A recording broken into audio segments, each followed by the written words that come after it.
Hello everyone welcome back to the channel. आजको भिडियोमा हामी कुरा गर्छौँ सिम्याटको एक्जाम, नेपालमा हुने सिम्याटको एक्जामको फुल डिटेल जुन टियुले लिने गर्छ। यो सिम्याटको एक्जामको फुल डिटेल गर्छौँ हामी, के क्राइटेरिया हुन्छ, एक्जाम डेट, एक्जामको फर्म, अरू के इम्पोर्टेन्ट अपडेटहरू छन्। यो भिडियो चाहिँ प्लिज नछुटाउनु होला। सिम्याटलाई चाहिने नोट र पास्ट इयर क्वेसन पनि तपाईँलाई यो भिडियोबाट म सिकाउनेछु, कहाँबाट त्यो एक्सेस पाउन सक्नुहुनेछ, जसले गर्दाखेरि सिम्याटलाई तपाईँलाई हेल्प गर्छ।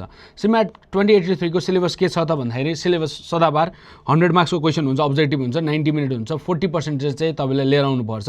ठिक छ, एउटा रिटन एक्जाम हुन्छ, अर्को इन्टरभ्यूबाट हुन्छ।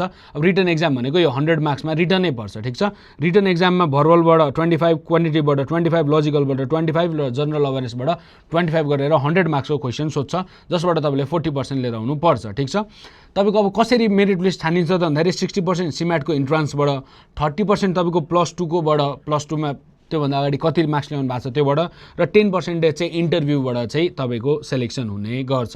ठिक छ, मिनिमम 40% चाहिँ तपाईँले यो रिटनवाला एक्जाम हुन्छ नि, जुन 60% क्याटेगोरीमा 100 मार्क्सको एक्जाम हुन्छ, त्यसमा तपाईँले 40% मार्क्स लिएर आउनै नै पर्छ। 40 मार्क्स एटलिस्ट ल्याउनै पर्यो।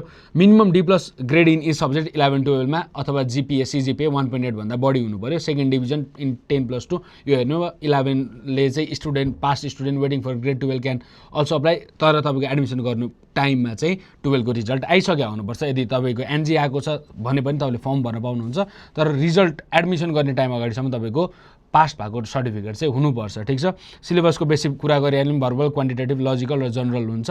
ठिक छ, यसको बारेमा, सिलेबसको बारेमा यहाँ छ। सिलेबसको लागि एउटा छुट्टा भिडियो डिटेलमा बनाउँछौँ हामी। सो भर्बल सेक्सन हुन्छ, लजिकल हुन्छ, क्वान्टिटेटिभ हुन्छ र जनरल अवेरनेस हुन्छ, र के पढ्ने, कसरी पढ्ने भन्ने कुरा चाहिँ हामी डिसाइड गर्छौँ।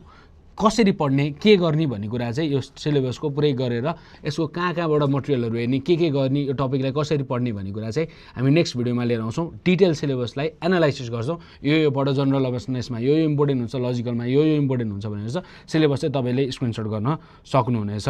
र हामीले के गरेको छौँ त भन्दाखेरि यो PDF नोट राखिदिएको छौँ, आजसम्मको सिम्याटको एक्जामको चाहिँ PDFहरू राखिदिएको छौँ। सो यो स्क्यान गरेर तपाईँले गुगल फर्म भर्नु होला। त्यो गुगल फर्म भरिसकेपछि तपाईँको त्यहाँनिर मेल र वाट्सएप हुन्छ। मेल अथवा वाट्सएपमा तपाईँलाई चाहिँ हामी के गर्छौँ भन्दाखेरि आजसम्मको पास्ट इयर क्वेसन चाहिँ जुन कलेक्सन छ त्यसलाई पठाउँछौँ, र हामीसँग भएको मटेरियलहरू तपाईँहरूलाई सेन्ड गर्छौँ। For entrance exam guidance scan गरेर फर्म फिलअप गर्न सक्नुहुनेछ, अथवा स्क्रिनमा देखाइरहेको नम्बरमा नोट, मटेरियल्स र गाइडेन्सको लागि फर्म WhatsApp गर्न सक्नुहुनेछ। See you in the next video. Till then, keep studying, keep loving. See you in the next video. Bye bye guys.